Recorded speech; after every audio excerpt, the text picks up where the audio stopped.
Selamat berjumpa kembali dalam layanan audio Sahabat Seperjalanan. Hari ini adalah hari Jumat 2 Juni 2023. Tema renungan saat teduh kita dengan judul Rumah Tangga Bermasalah.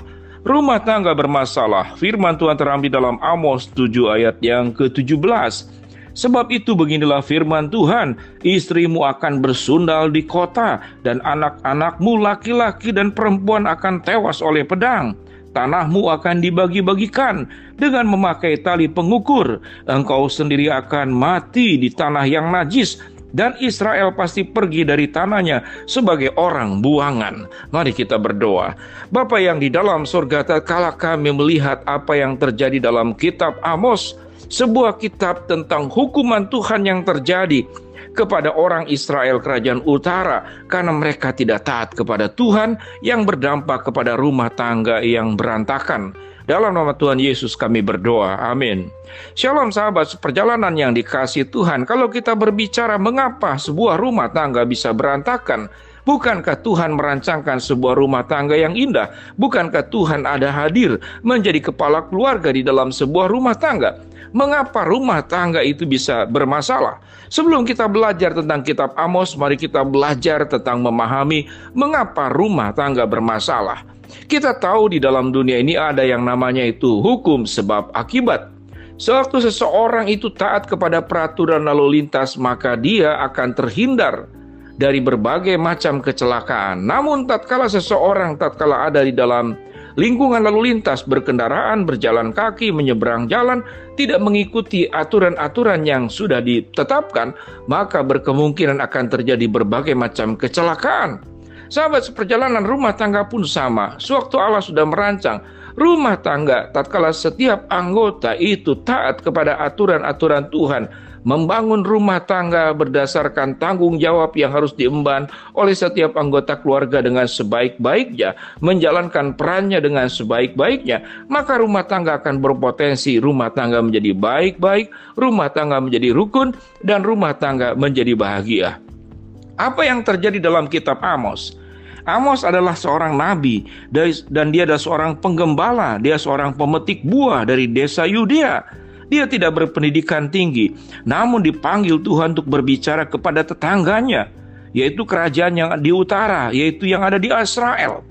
Mengapa Amos dipakai Tuhan? Untuk memberitakan tentang dosa-dosa daripada orang Israel kerajaan utara, yaitu malapetaka yang akan terjadi sebagaimana yang sudah kita baca tadi dalam Amos pasal 7 ayat yang ke-17.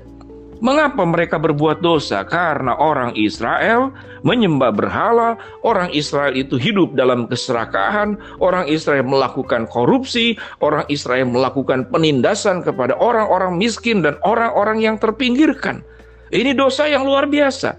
Mari kita belajar, kalau satu keluarga kemudian melakukan perkara-perkara dosa sebagaimana yang dilakukan oleh Israel kerajaan utara, melakukan penyembahan berhala, keserakahan, korupsi, melakukan tindakan penekanan kepada orang-orang miskin. Artinya, kalau kita simpulkan, pribadi-pribadi orang tidak hanya sebagai bangsa, adalah pribadi-pribadi yang hanya memikirkan tentang dirinya sendiri.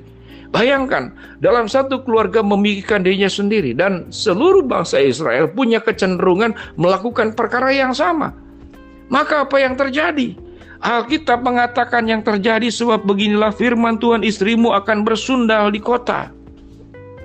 Kalau seluruh masyarakat yang ada di Israel itu tidak lagi menjaga kekudusan, maka mereka bisa bersundal. Mereka bisa melakukan hubungan intim dengan yang bukan pasangannya. Kemudian apa yang dikatakan? Dan anak-anakmu laki-laki dan perempuan akan tewas oleh pedang.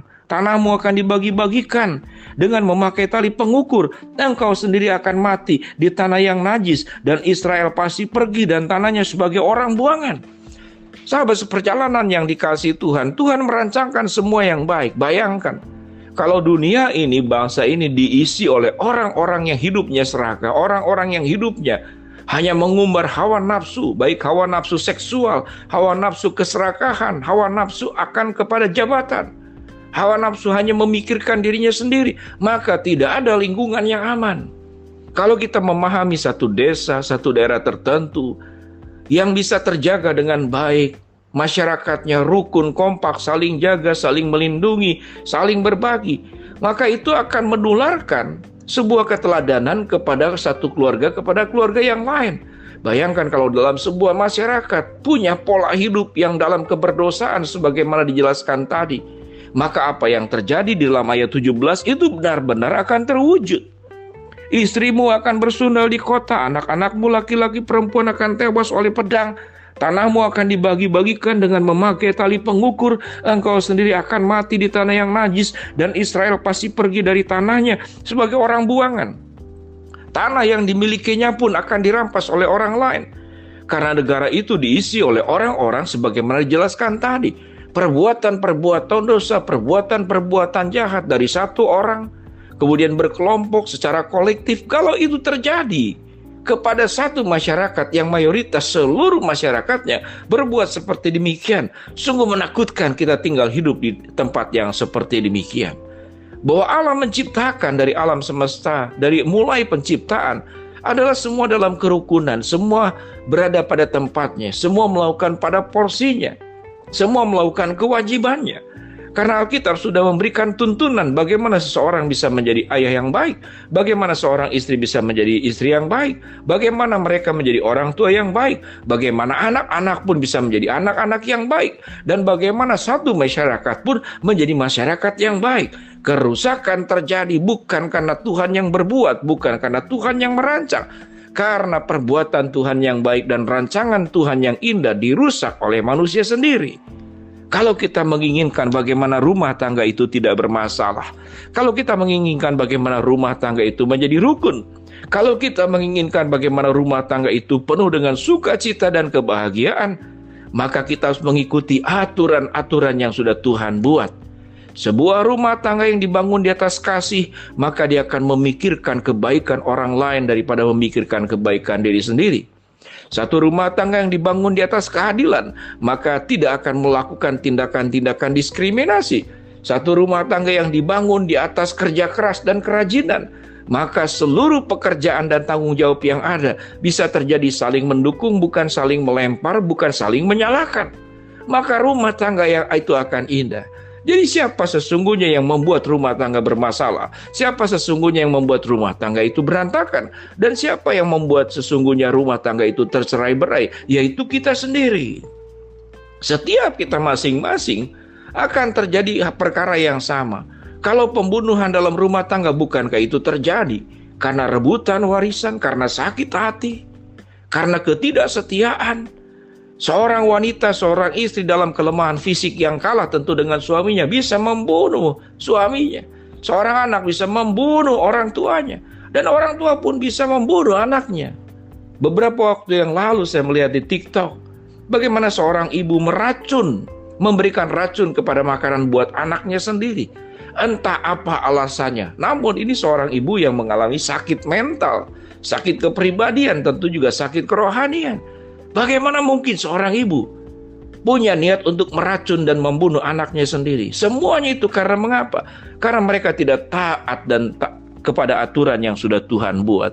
Mari sahabat seperjalanan, kalau rumah tangga kita ingin menjadi rumah tangga yang baik, rukun, bahagia, rumah tangga yang dijaga Tuhan, ikutin aturan-aturan Tuhan dan taati, lakukan apa yang menjadi perintahnya, peran-peran yang menjadi bagian dari kita, lakukan sebaik-baiknya. Tuhan akan beserta dengan keluarga kita semua, dan Tuhan akan membangun rumah tangga kita menjadi rumah tangga yang bersinar dan cemerlang.